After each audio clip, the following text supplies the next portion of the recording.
session. So, hi everyone. My name is Crystal Weimer. I am the Executive Director of the Harrison County Historical Society in Clarksburg, West Virginia. And I want to thank you all for joining us this afternoon for our second Harrison History at Home virtual lecture.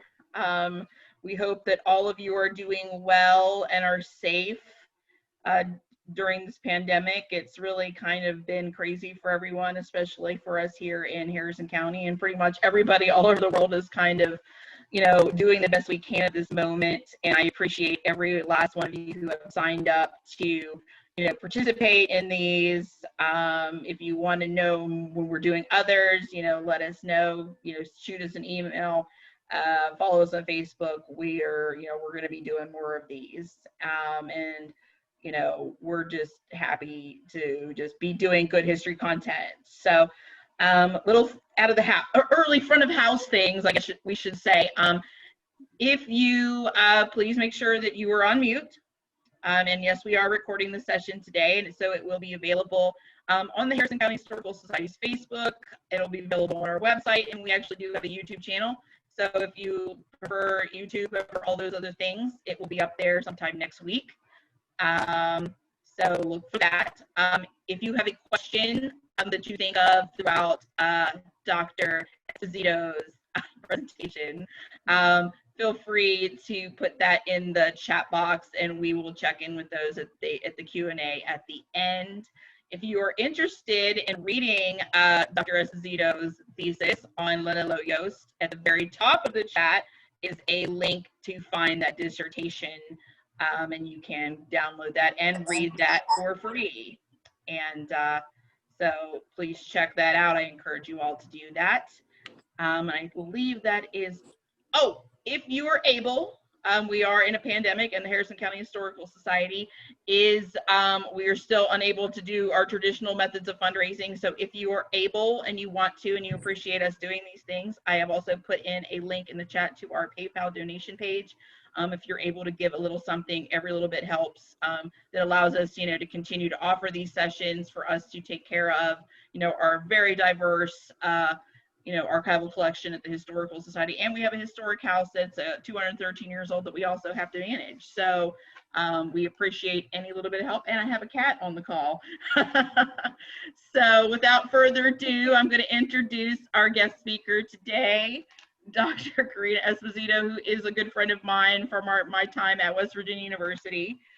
She right now is an adjunct professor for WVU and West Virginia Wesleyan. And as I mentioned earlier, she wrote a fantastic thesis about Lenna Lowe Yost and her role with the West Virginia Temperance Movement and getting the Woman Suffrage Amendment, the national one, passed in West Virginia and ratified. And she also has her Ph.D., of course, which is an amazing achievement. She got that back in 2017. And her focus, of her dissertation is U.S. and Brazilian Naval Relations. So I want to welcome Karina and thank her so much for doing this today. And I'm going to turn it over to her. All right, thank you. Good afternoon, everyone. I want to thank the Harrison County Historical Society for inviting me to speak here today. I also want to thank the West Virginian Regional Collection, because they were the ones that where I found all my research for Lenna Lowe Yost in West Virginia, and it's just an amazing place to do research, and it really got me started in history. And by that, I mean, how does a Brazilian get interested with a science background and in microbiology gets interested into switching to history and just get really passionate about U.S. history? And the answer would be West Virginia and Lenna Lowe Yost. So they're the ones that kind of got me that feeling of just wanting to learn more about history, about U.S. history, and wanting to learn more about West Virginia history as well, which I find fascinating and one of my favorite places in the whole world. And I really miss West Virginia. So I'm really happy that I was invited to speak here today. So thank you very much. Welcome. So Before I start talking about the women's suffrage movement in West Virginia and Lenna Lowe Yost's role on it, I just want to very quickly give a background on Lenna Lowe Yost, because I think it's really important to set the stage of who she was, where she came from, and where, you know, how that will influence her achievements in West Virginia. So, Crystal, if you can go ahead and pull up the PowerPoint right now, that would be great. Yep. You guys will see a wonderful picture of Lenna Lowe Yost on the PowerPoint, hopefully from the West Virginia and original collection. Oh, golly gracious. There we go. There we go. There she is. So Lenna Lowe Yost, she was a native of West Virginia, specifically Basnettville, I think that's how you say it. And she lived in Sunnyside neighborhood in Morgantown from 1905 to 1918. And I'll get to that a little bit later, why that is important, where she lived in Morgantown. But anyways, when I was writing my thesis, I like to feel connected to history and what I'm writing about. So I actually drove to her hometown and I walked around, and I wanted to kind of see where she had been, and just where she had grown up, what she had done. And I did the same for my Ph.D. When I was writing on U.S. Brazilian Naval Relations. I went to Brazil and I had to see where the ships were, and, you know, I had to visit the bay. So I think that history preservation and historical societies are just amazing in connecting you to your history. So I did go to her hometown and felt to kind of get that connection to the person that I was writing about. Very important about Lenna Lowe Yost, which is the topic of this, is that she will be the leader of the West Virginia suffrage movement that got West Virginia to ratify the amendment that got women the right to vote, the federal amendment that got women the right to vote. Crystal, can you go to the next one, please?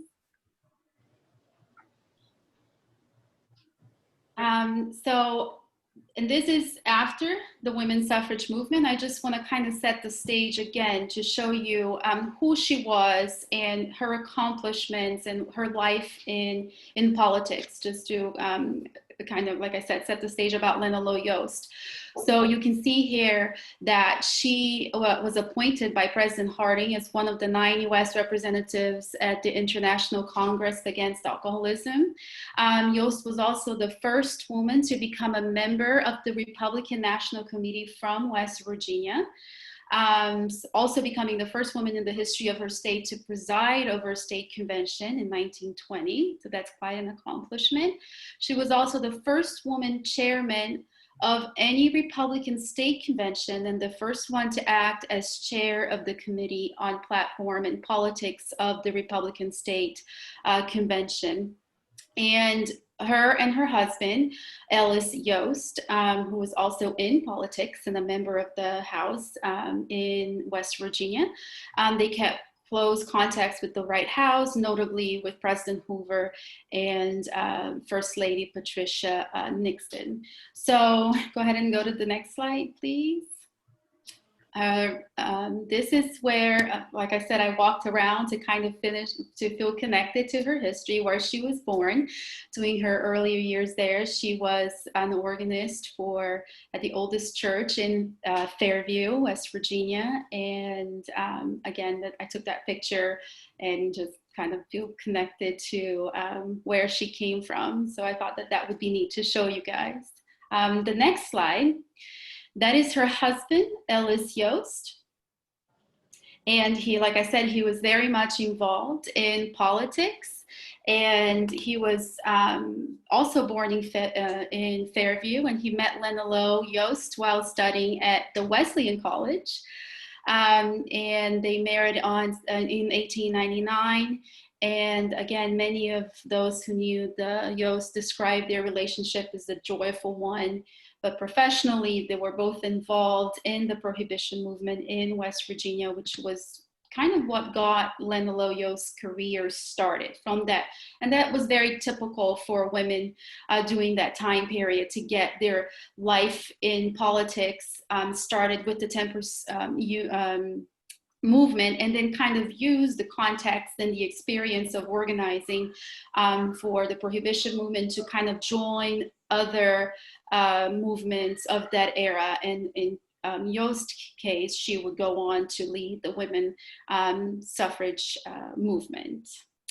Interesting, go ahead and you can go to the next slide. Interesting for those who are football fans, Ellis Yost's brother, Fielding Hurry Up Yost, what they call him, he worked for the University of Michigan football team as coach and became the athletic director eventually there. And he also co-wrote the first bowl game, the Rose Bowl, as you guys I'm sure are very familiar with, in 1902. So I also thought that that was a very interesting fact about the family in general. So now that we kind of established a little connection with who Yost was and her husband and some of her family members, we can go ahead and start talking about her contributions to the women's movement in West Virginia.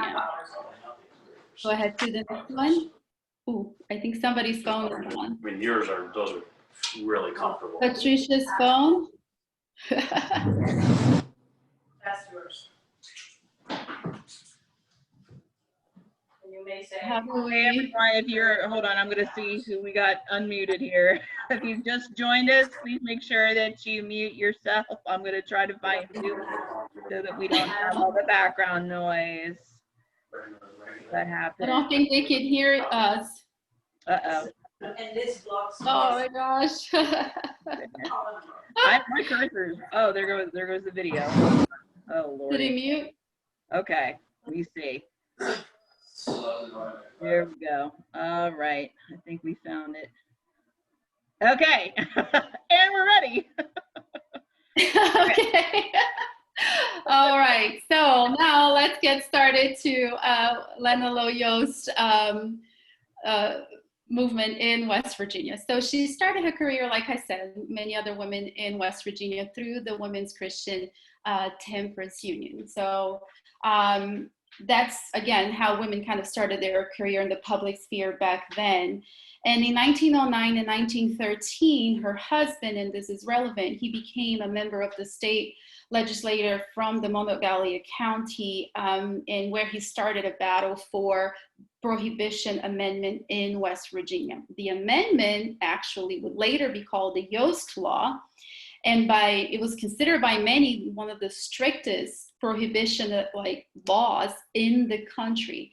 And that will be important because once Lenna Lowe Yost takes over the presidency of the West Virginia Equal Suffrage Association to try to fight for women the right to have the right to vote, many will point out that because of her ties to the Prohibition movement, that could hurt the suffrage cause. They didn't want women to get the vote and then vote for more prohibition amendments and more prohibition laws. So this is relevant that both her and her husband are working for prohibition and laws in their state, and that in fact she becomes the president of the West Virginia Temperance Union in 1908. And with that, she starts organizing a lot of the prohibition movement in West Virginia.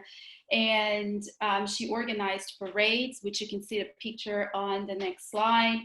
Under her leadership, West Virginia was 7th in the entire nation in terms of the WCTU, the Women's Christian Temperance Union organization, in terms of membership increase. So that's pretty impressive once she took over that organization.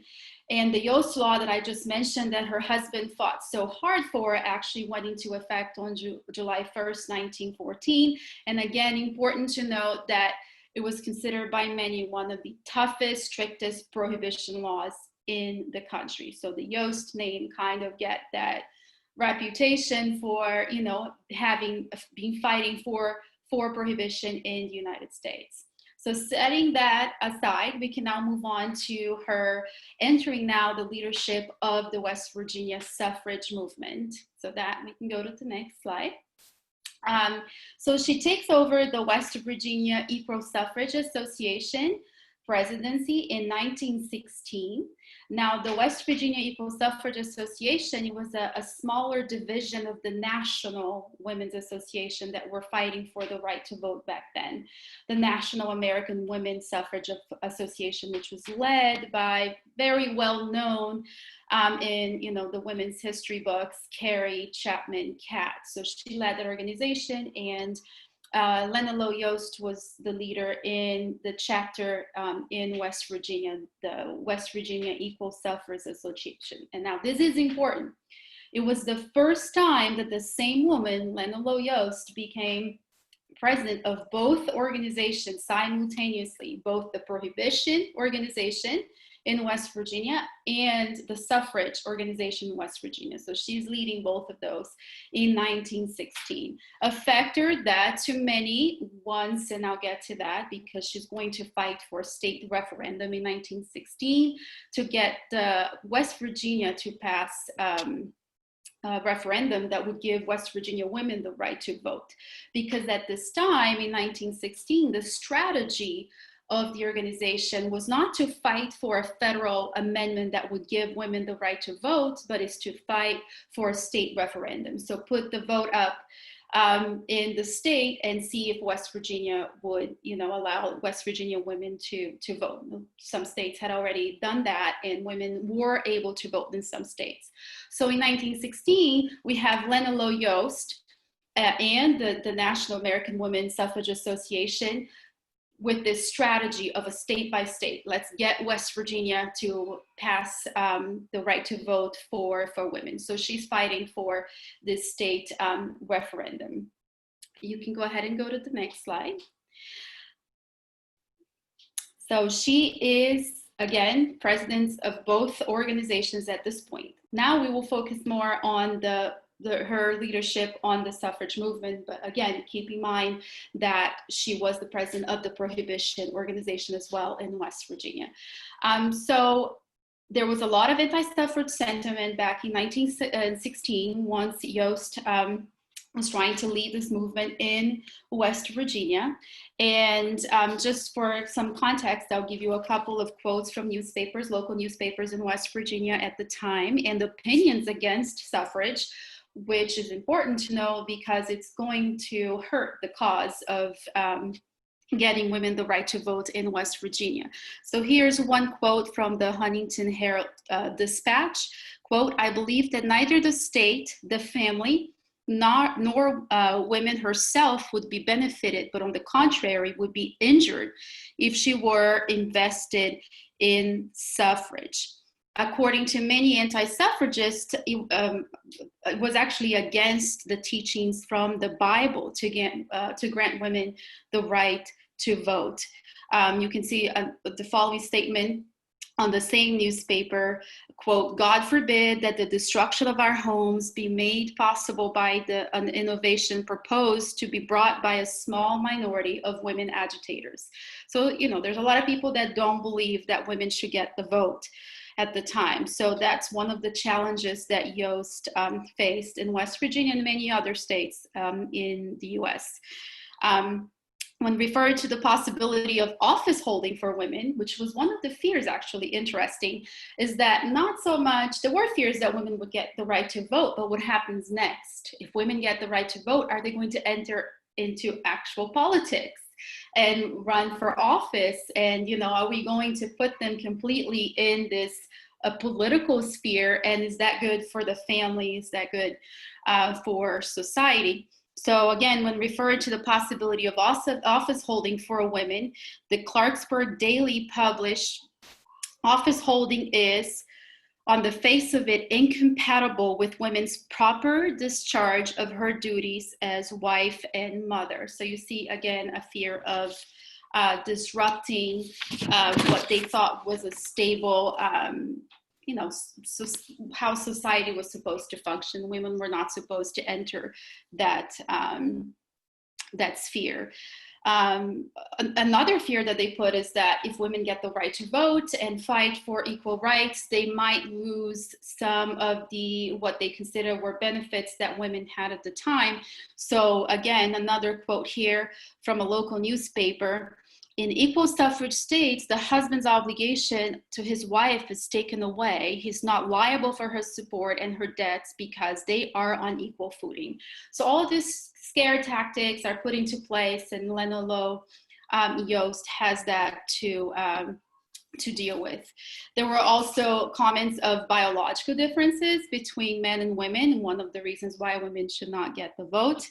I have another quote here: women is by her very nature constitutionally and organically disqualified for the service of the state. So just to kind of show you guys the anti-suffrage movement and what the suffrage movement was kind of up against as well, and trying to change the mindset and kind of fight against some of these scare tactics. So the state referendum, Lenna Lowe Yost is fighting really hard for it, and the state referendum is put to a vote.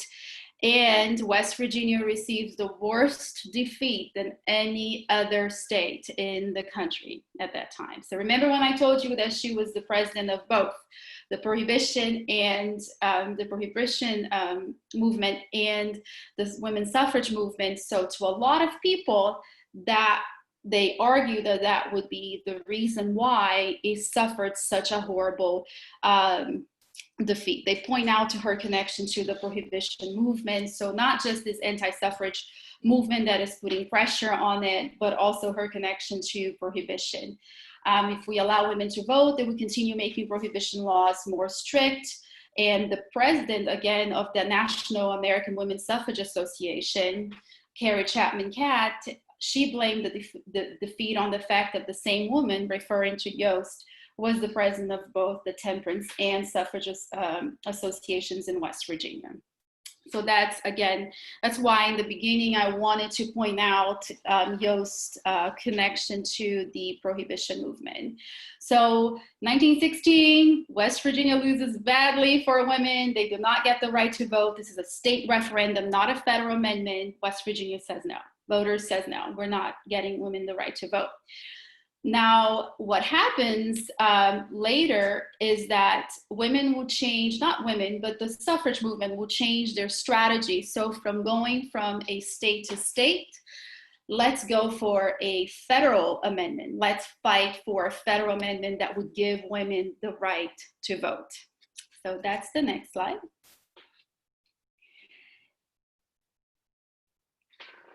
So that's a game change. Again, we go from state by state to let's fight for a federal amendment that would give women the right to vote.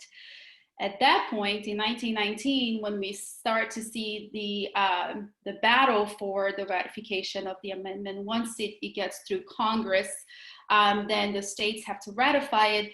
Yost then comes back to not as president of the Suffrage Association like she was before, but she comes back as the chairman of the ratification committee of that organization. So she becomes very involved now in getting her state to be one of the states that would ratify the amendment that would give women the right to vote. Now, West Virginia is very important in this federal amendment battle because once Congress passed what some refer to as Susan B. Anthony law, the amendment, they needed 36 states to ratify so that it would become law. West Virginia becomes the 34th state to do so. And then, so you only needed 2 more states after West Virginia. So it's really towards that end of the battle that West Virginia becomes so crucial to ratify the amendment so that women could participate in the presidential primaries and could vote and get that federal amendment passed and get the right to vote for that election. So what is the strategy here? So we can go to the next slide. So I said they changed the strategy, right, from state by state to fighting for the federal amendment to give women the right to vote. So according to Yost and to many women of the progressive era, of that era, they start to argue that women had a unique set of skills that would allow them to help make their nations more efficient. So it's part of a narrative that we see all over the country. So just, like women could be more, you see things like they could beautify their homes, they can do the same to society, they could make streets, parks, everything more efficient, more, beautiful than they are right now. So this strategy that women have something unique, different to offer is different from earlier suffragists such as Susan B. Anthony, who fought for the vote based on the need for equality with men. So just kind of a different strategy, very similar, but also arguing for different things as well. Now we see here, let me find it. So the strategy here, right, like I said, out of 30, you needed 36 states to ratify, and West Virginia became the 34th one to do so. And one of Lenna Lowe Yost's first measures when she took over, became the chair of the ratification committee, was to eliminate the myth that women did not want the desire to vote, because that is also another tactic from anti-suffragists, that women themselves did not want to vote. So I feel like somebody else is on, no? Yes. Yes, please, if you're just now joining us, please go ahead and mute your microphone on everything. Yes, hold on. Okay, no, that's all right. I gotcha. There we go. See, now I feel like I'm in a classroom. I miss teaching on the classroom. This is this is real life. I love it. Great. There we go. All right. So her strategy again was first try to show that women did want to vote, and that was just a myth. So she asked for suffragists all over West Virginia to sign petitions to the state legislators, asking for the ratification of the 19th Amendment. So we see again Lenna Lowe Yost now organizing in West Virginia for the ratification of a federal amendment. So what's the catch here? How do we get West Virginia to ratify the amendment? Well, you need a session, right? You need the governor to have a session, and for the people who actually are there to make the law to go ahead and vote. The problem is that West Virginia legislature was not scheduled to meet until much later than the deadline that they had to ratify that amendment. So we start a battle here now for the governor of West Virginia, Democrat, to call a special session of Congress so that they could vote on the ratification of the Women's Amendment. So you can go ahead and to the next slide. I believe it's the picture of the governor of West Virginia.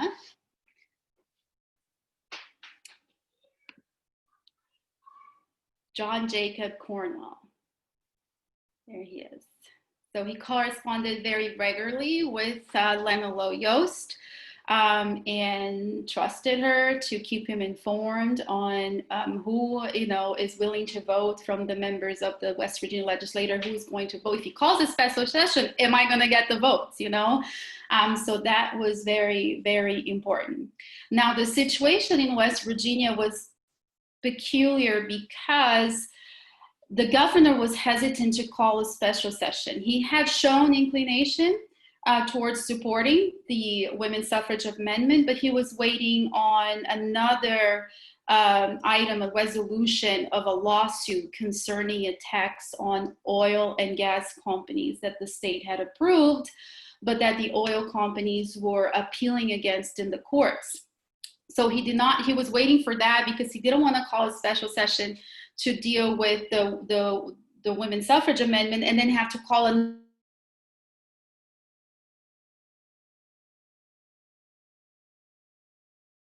Crystal, you're back. So we were on the picture of Governor John Jacob Cornwell from West Virginia, who was hesitant to call the special session. They don't want to have to call a bunch of special sessions just to have a lot of issues to deal with in West Virginia.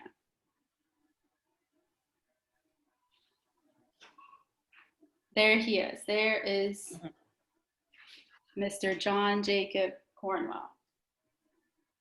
So with that in mind, Yost started communication with the members of the West Virginia legislature about the possibility of a special session, asking for their support. So kind of getting the ground ready. Listen, the governor, is going to call the session at any point. Do I have your support? So she was gathering all of that background footwork. He calls a special session. Do I have the vote? So she's doing all of that footwork as the chairman of the ratification committee. Now, although she was very much interested in having this amendment passed in West Virginia, she knew also that she had to recognize the interest of her state. And I think that, to me, when I was thinking about all this, that's what's so fascinating about her, is that as much as she wanted that federal amendment to get passed, she was very much familiar with her state. She understood her state, and she also wanted to do what was best for her state. So she wanted to find that balance. She didn't want West Virginia to foot the bill for 2 special sessions. If she could avoid that, she would try her best to do that. And that's important because you have like a local leader who knows her people, who knows the state. And now she's pressured from both sides. She's pressured from the National Association, who does want West Virginia to call the special session. We need this done. We have one goal, which is let's ratify the suffrage amendment, give women the right to vote. And Lenna Lowe Yost, with her politics experience and organization experience, and the fact that she knew her state, and was very much involved with a lot of other causes in there. She also wanted to do what was best for her state. So here we have, she found herself under a lot of pressure from the National Association, and also to do what was best for her state. So she was sympathetic to the governor of West Virginia, kind of waiting for other resolutions in West Virginia before calling the special session to vote on giving women the right to vote. So go ahead on to the next slide. It's here. So now we get to the exciting part, or at least for me, I love this part. So Yost advised the governor to call the session before February 20. So that's kind of the deadline that she had. That would still, if you call the session and West Virginia was one of the states to ratify the amendment, they could still participate in the presidential primaries for the 1920 election, which would not occur until March. So she did advise him to call a special session before February 20. And he, in fact, announced on February 20 that he was calling the special session of the legislature for that February 27 to discuss several matters, and among them, the women's suffrage question. Now, why do I say that I think that's exciting? Let's back up a little bit. That's February 20, 1920. On December 29, 1919, you have the president of the National Women Suffrage Association, even though she was working with Yost, because Yost was in charge there of the ratification committee in West Virginia, she wrote a letter to the governor asking him to call these special sessions. She was frustrated with a few states who had expressed their support for potentially ratifying the amendment, but they were not calling their sessions to come and vote. So she went ahead and sent the governor of West Virginia, requested that he call the letter. And then you look at history books, so of the history of the women's suffrage movement in general. So one of the very important works is The History of Women's Suffrage by Ida Hustert Harper. probably not aware of the full sequence of events, she implied that Kat's letter to the governor must have influenced his decision in calling the special session for February 27th, that you guys see through the screen. So Kat sends the letter to the governor December 29, 1919. He calls a special session on February 20, 1920. Now, what Kat did not know is that when Lenna Lowe Yost became aware of that letter that she sent to the governor, she sent, or at least, doesn't seem like she knew that Lenna Lowe Yost had done that. She sent an emergency telegram. So Yost sent an emergency telegram to Cornwall, which stated, quote, "Will you kindly defer answering Mrs. Kat's letter until mine reaches you?" And then in her letter to the governor on December 31st, so just 2 days after Carrie Chapman Catt has sent him the letter, she wrote, "If for any reason you feel it would be better to delay West Virginia's special session until early in February, our state's committee will not have in their hearts to remonstrate, for I think we appreciate the advantage of having possible other needed legislation combined with the call." So you see here, and to me, that's why local movements and people that know their states and are working there, grassroots movement is so important. You can see here her trying to work with the national organization, but also do what's best for her state. So trying to find a balance. So even though you see a pressure from the National Association for him to call a special session, she says, you can wait. You can wait a little bit before you call the session, and he does go ahead and wait and doesn't call until February 20th. So we call this special session, and then begins the battle for the vote at the West Virginia legislation. And they faced lots of opposition. Again, you see anti-suffrage movements pouring in from other states and West Virginia, trying to pressure the legislators not to vote on the amendment. So, and one of the exciting things that happened is that the vote in the Senate in West Virginia was tied 14-14. So they had to bring a senator back who was in California, Jesse Block, back from California to cast that final vote for the victory. And that was very excited, and making sure that he travels back from California to vote. And back then travel wasn't as easy as it is today. So definitely very exciting. And he does come back, and Lenna Lowe Yost is very much involved in bringing him back from California. And then after that, we have a Senator Montgomery who had resigned from the legislature and moved to Illinois, and he left the West Virginia legislature.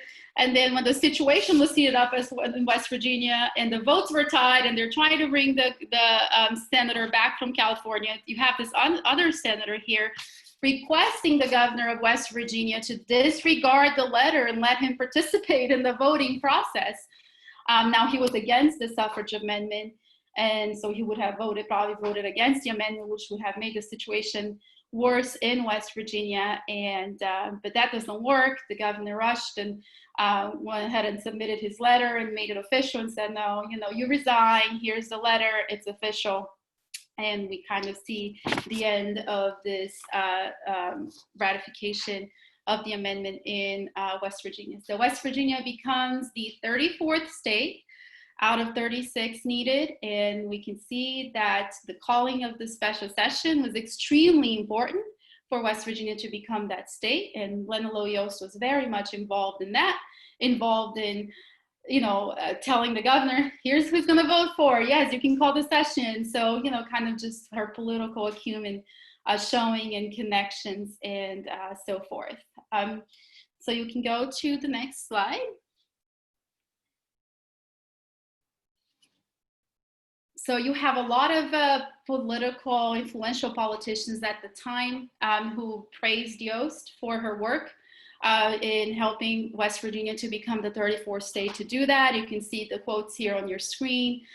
suddenly and unexpectedly, Mrs. Yost was by opposition, you know, when it seemed that the ratification would go through overwhelmingly, and then you see the anti-suffrage dysphoria and bringing the senator back from California, and you have to hold the people that have to vote, that are already there to vote, and you have to hold them there waiting for the senator to make it back to California. And she received a lot of praises as the one who worked really hard and was able to keep all of these different things moving. You can go to the next slide, please.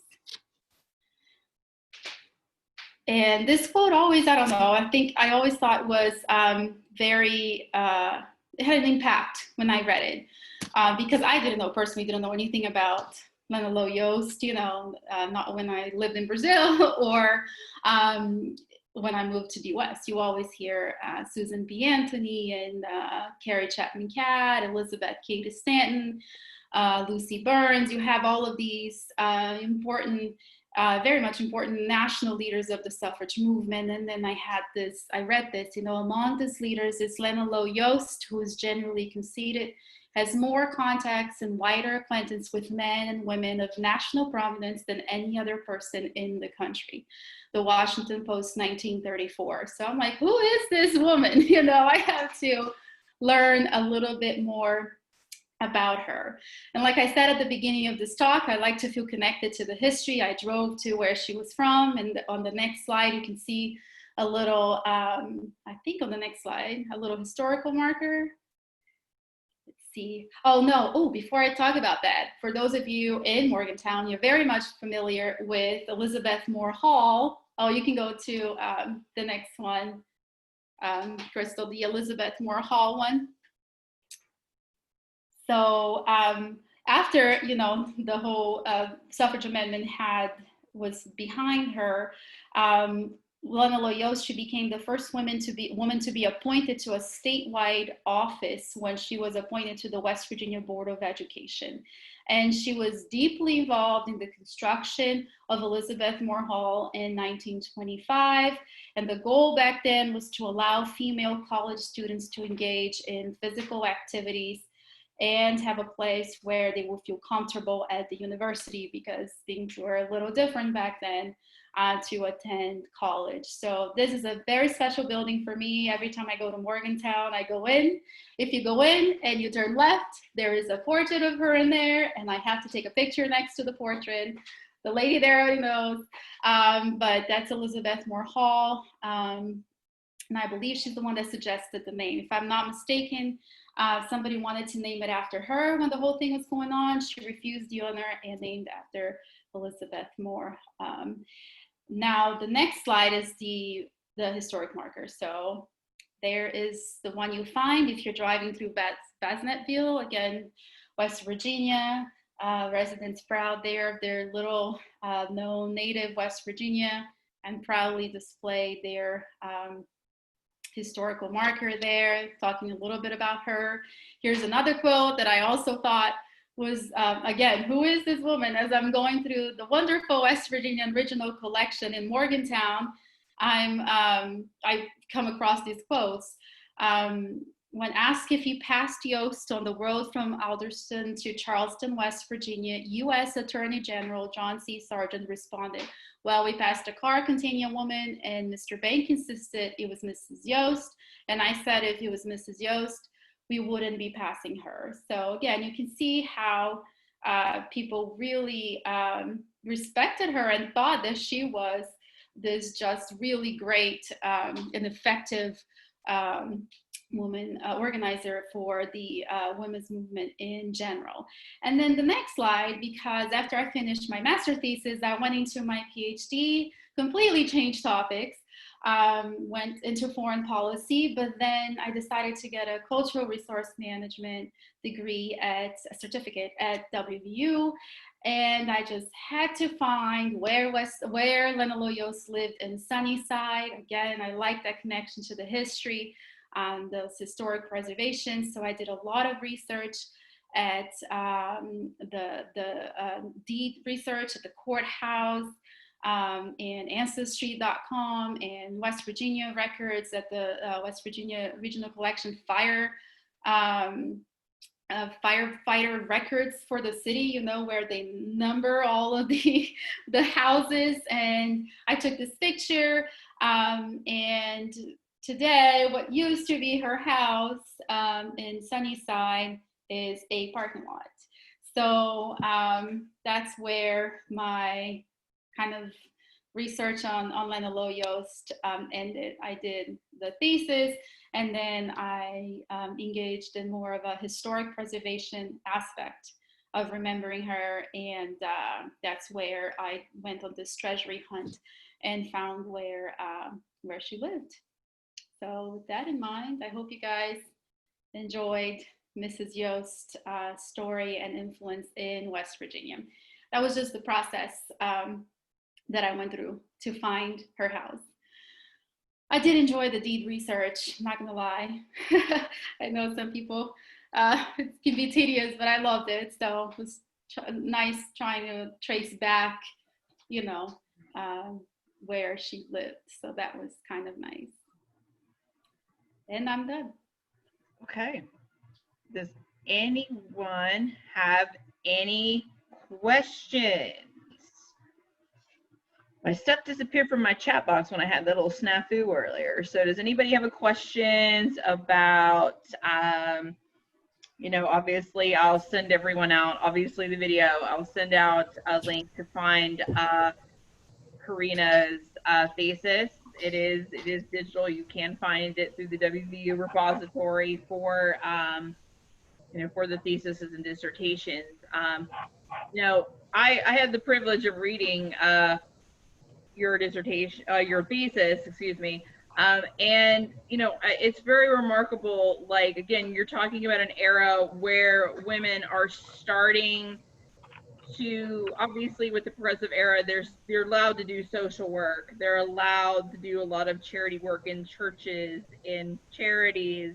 You see women's clubs, you see the temperance unions and things. So, you know, that's where they're allowed to kind of be and have a public say. But, you know, when you think of her relationship with Ellis and how people tended to be conservative with gender roles and things, how pivotal do you think that their relationship played into her ability to mingle with those politicians and kind of dip her toes into that public sphere when it kind of at times wasn't acceptable back then, Karina?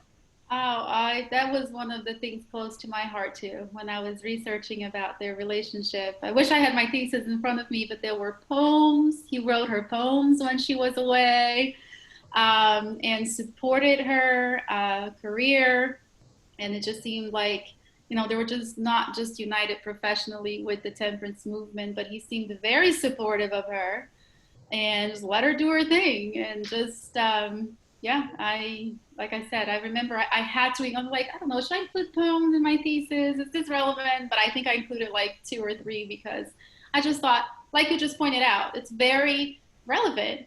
At the time, his support for his wife to be on the public sphere, taking charge.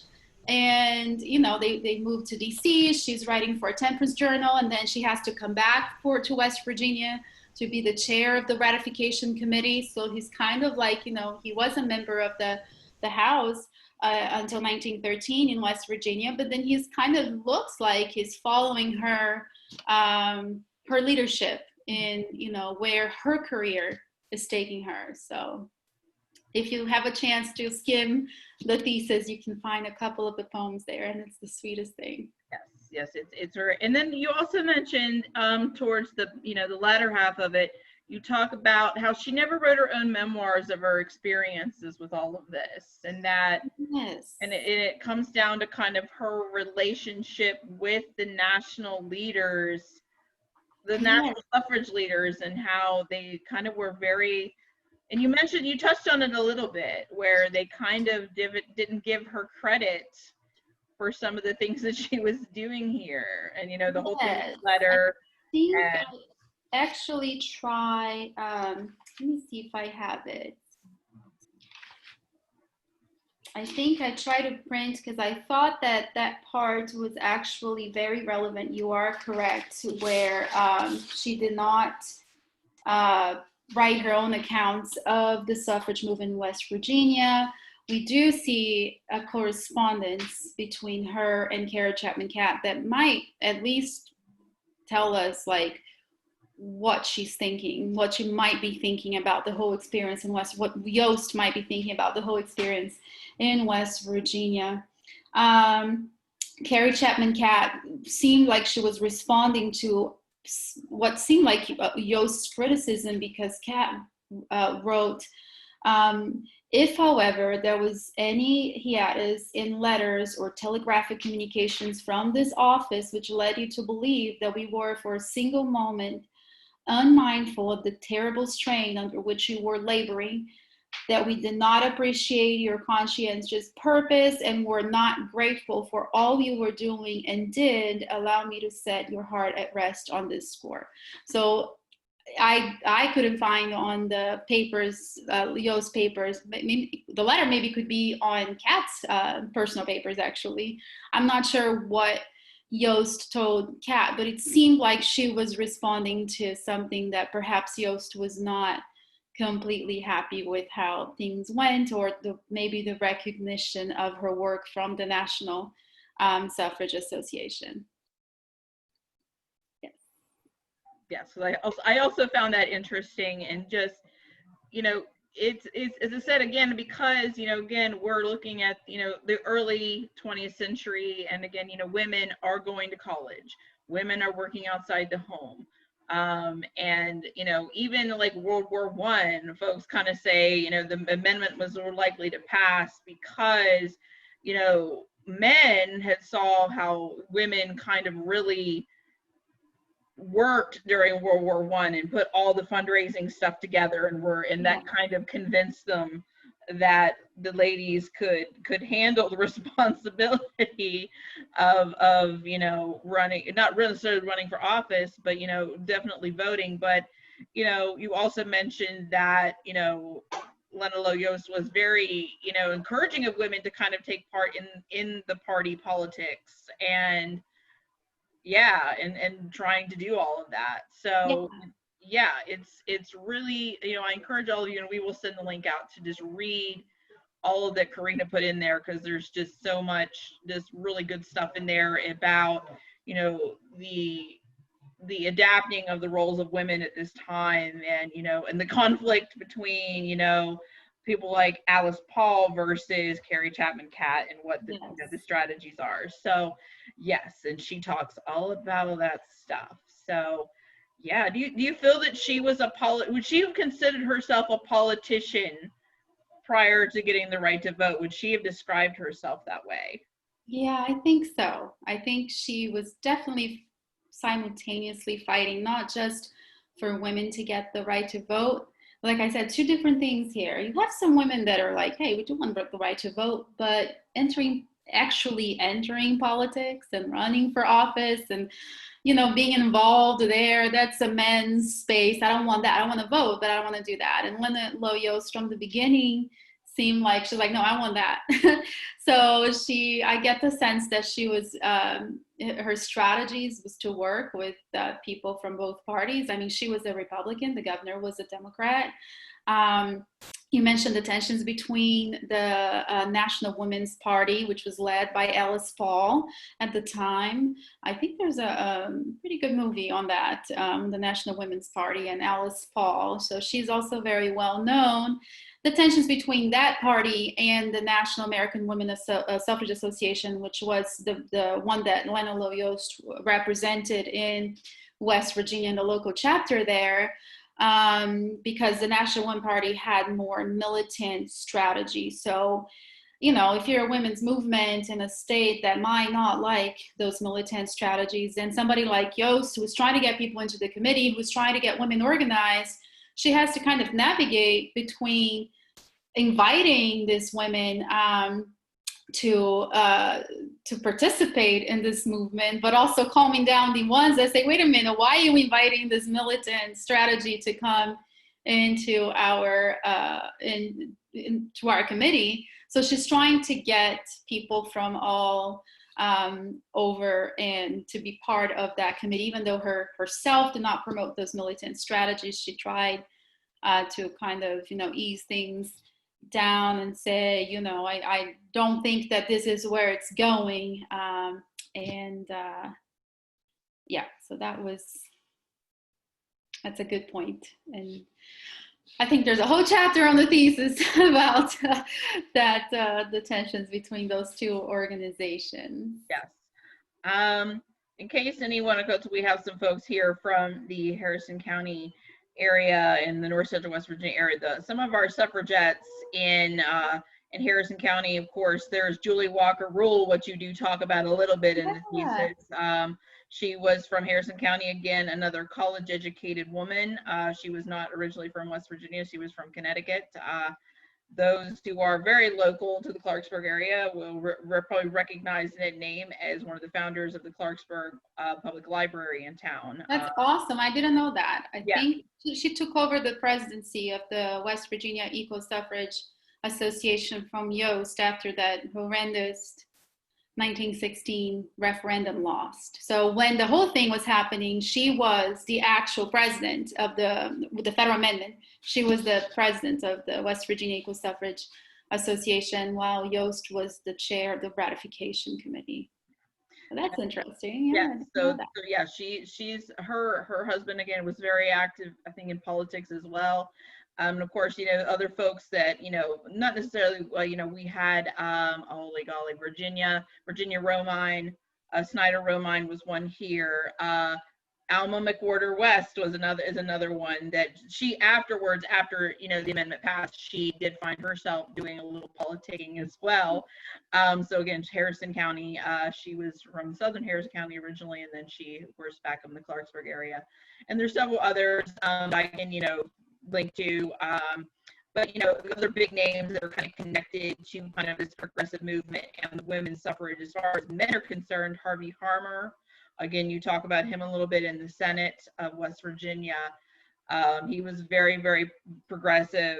I believe he was for women's suffrage way before the referendum. Millard Snyder was another one that was kind of important. And Virgil Highland, he was, he knew Mrs. Yost. Virgil Highland, that's a name that's familiar in the Harrison County area, obviously, a banker, owned both of the Clarksburg papers at the time. So he was very influential in kind of, when we look at the stuff from 1916, especially coming out of the Telegram, there's a lot of pro-suffrage stuff on the front page. So he was very instrumental in kind of swaying opinion through his newspapers for those things as well. And of course, his positions within the Republican Executive Committee at a couple of points in time. So yeah, so there's some Harrison County movers and shakers with all this, and I'm sure Mrs. Yost were well acquainted with in trying to get the amendment ratified. So that's just for everyone's reference from what I know so far from the digging that I've done a little bit into this. So yeah, it was kind of the Clarksburg paper was very much in favor of the 1916 amendment and also the ratification a couple years later. So that's just for our local peeps. And I thought I'd share that since I know get the smell of those old newspapers. Yes. So, if anybody wants to do later, if they're going into school and they want to cover some Harrison County suffragettes and things, please do that, because we need that information, because their work is important. And this lovely thesis that you did is very important and very informative, and I hope people read it. And I appreciate you taking the time today to speak to everyone. I think we're gonna call it if I don't see any other questions. So yeah, everyone, I'll be sending out we'll be posting the video all over the place soon. So stay tuned for that. And as I said, everyone who registered today, we'll send the video out, and we will send the link to the thesis so that you can read it on your own time, which I encourage you to do. Okay, thank you, Karina, so much, my friend, for doing this for us today. Thank you very much. Thank you, guys. Yes, so All I right. see a little clap there on the screen. Yes, Thank you. yes, yes. Thank you very, very much. I'm just learning too. I know, me too. I don't know Still any. I learning just stuff. Still learning. I learned how to change my name on the screen for my other account that I have. So yeah. So thank you all so much for joining us this afternoon. We'll keep you posted on what we're gonna do for the next couple Harrison and History Homes. I'm gonna try to do a Halloween centric thing next month. I'm probably gonna be the one doing it. So stay tuned for that if you like all things kind of Halloween or true crime and axe murders, or maybe perhaps the Bridgeport Witch. Maybe we'll talk about that. We'll find out. All right, everyone, thank you again so much for joining us this afternoon. Thank you, Karina. Thank And you. we'll hopefully see you all the next time. Have a good one. Thank you. Bye.